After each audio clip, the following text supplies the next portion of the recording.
허가한 이번 개천절 집회 때문에 민심이 요동치고 있습니다. 참 이상한 것은 8.15, 즉 우리 민족에게 일본 놈들에게 해방된 그 역사적인 날은 반대로 외국들한테는 슬픈 날이니 집회를 하는 것은 그 날을 기억하자 뭐 그런 의미라서 그렇다 치고 왜 매년 개천절 집회를 하느냐라는 부분에서 궁금하신 분들이 있을 겁니다. 교회를 다니시는 분들은 아시겠지만 개천절을 가장 부정하는 세력이 개신교입니다. 단군 할아버지가 털을 잡으시고 최초의 민족국가인 단군조선을 건국했음을 기리는 뜻으로 제정된 국경일이기 때문에 이 자체를 부정하는 것이죠. 어이가 없는데요. 제가 정말 화가 나는 것은 조용히 재판을 준비 중인 조국전 장관님의 자택은 물론 추미애 장관님 자택 앞에서도 집회를 하도록 허용을 한 것이죠. 특히 저들은 이미 추미애 장관 사퇴를 하는 집회를 한 적이 있는데 저렇게 깃발을 꽂는 행동을 했는데요. 이거 불법 아닙니까? 그런데 이걸 허용하다니 어이가 없습니다. 그러면 이 모든 부분이 왜 사법부가 이렇게 결정적인 순간에 방해를 하느냐라는 부분을 생각해야 하는데요. 이제 국민들이 사법부에 대해서도 심각하게 생각하고 그 사회적 책임을 묻는 것에 있어 강력하게 행동에 나서야 할 시기라 생각합니다. 사법부는 현재 끝판왕이라 불리며 법 위에 있는 행동들을 보이고 있습니다. 그러나 그들이 국민 위에 있는 사람들이 아닙니다. 그래서 이런 큰 여파를 미치는 사법 판결에 대해서는 사법부 수장인 대법원장이 국민에게 답변을 해야 합니다. 국민의 불만에 대해 사과를 해야 하고 왜 이런 상황이 벌어졌는지 대법원장이 직접 브리핑해야 합니다. 판사들 인사권을 쥐고 있는 대법원장에게 여론이 전달되고 그것에 대해 자기 스스로 고민해봐야 사법부가 바뀔 수 있다고 생각됩니다. 지금 사법부는 완전 세상과 격리되어 있는 상황입니다. 물론 김명수 대법원장 역시 내놓고 말을 하긴 힘들지만 직접 할 수 있는 부분이 대법원 판결 말고는 인사권조차 그렇게 마음대로 할 수 없습니다. 알고 있습니다. 검찰총장과 대법원장은 완전히 다릅니다. 우리 헌법상, 법률상 대법원장은 검찰총장에 비교되지 못할 정도로 많은 권한을 갖고 있는 것으로 보일 수 있습니다. 실제로 양스태가 했던 행동을 보면 그 막강함에 우리도 놀랐습니다. 그러나 현실적으로 그리고 합법적으로 행사할 수 있는 대법원장의 권한은 의외로 보잘것 없다는 점을 알게 됩니다. 어쩌면 지금 김명수 대법원장에 대한 비호감 역시 어떻게든 법의 테두리 안에서 법원을 기억하려고 하다 보니 힘든 것도 있을 것이라 봅니다. 그 이유는 잘 아시겠지만 윤석열 검찰총장은 검사들을 합법적으로 지휘할 수 있습니다. 그게 법이죠. 일명 검사 동의체 원칙에 따라 그동안 일선 검사를 바로 대검을 통해 지휘했습니다. 이 권한이 얼마나 막강한 것인지 우리는 소위 조국 사태 이전에도 수도 없이 봤습니다.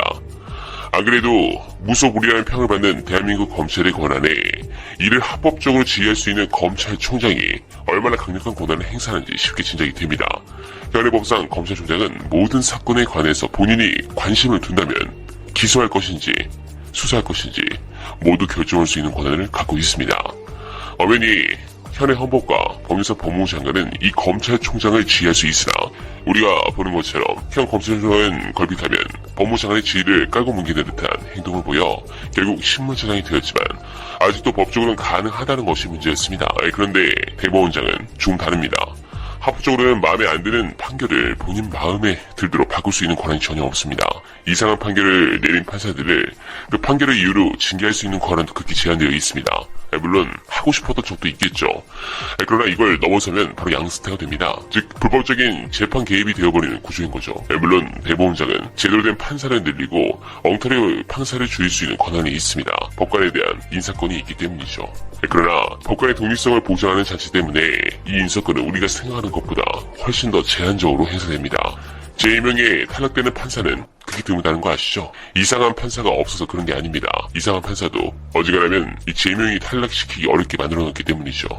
그렇지 않으면 이상한 권력이 집권할 때 멀쩡한 판결을 내린 판사도 쫓겨날 수 있다는 우리 역사 때문에 만들어진 장치였습니다.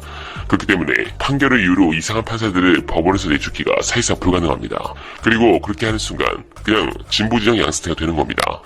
이것이 우리 검찰과 법원이 갖고 있는 민주화의 역설입니다.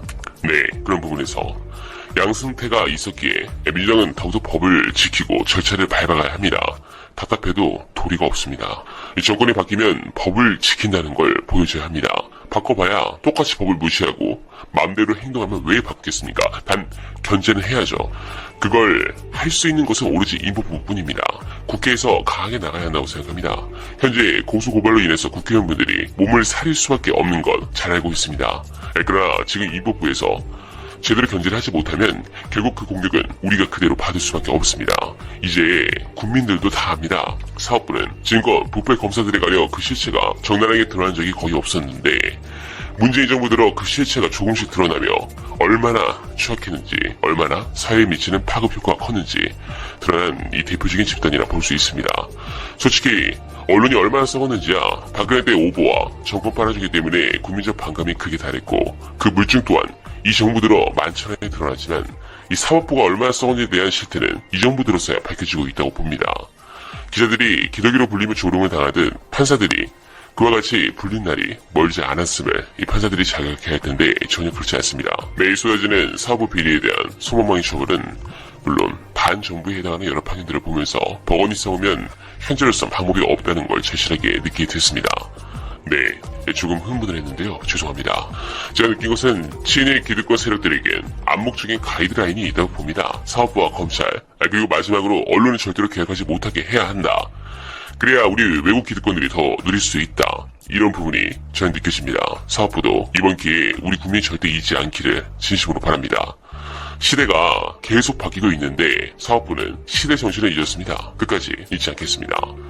네, 끝으로 오늘 극우 세력들은 또 차를 통해서 드라이브스루 집회라는 기상천외한 방법으로 국민들을 기만하고 있습니다. 그들이 늘 자신들을 표현하며 하는 말, 보수. 보수의 가치는 무엇일까요?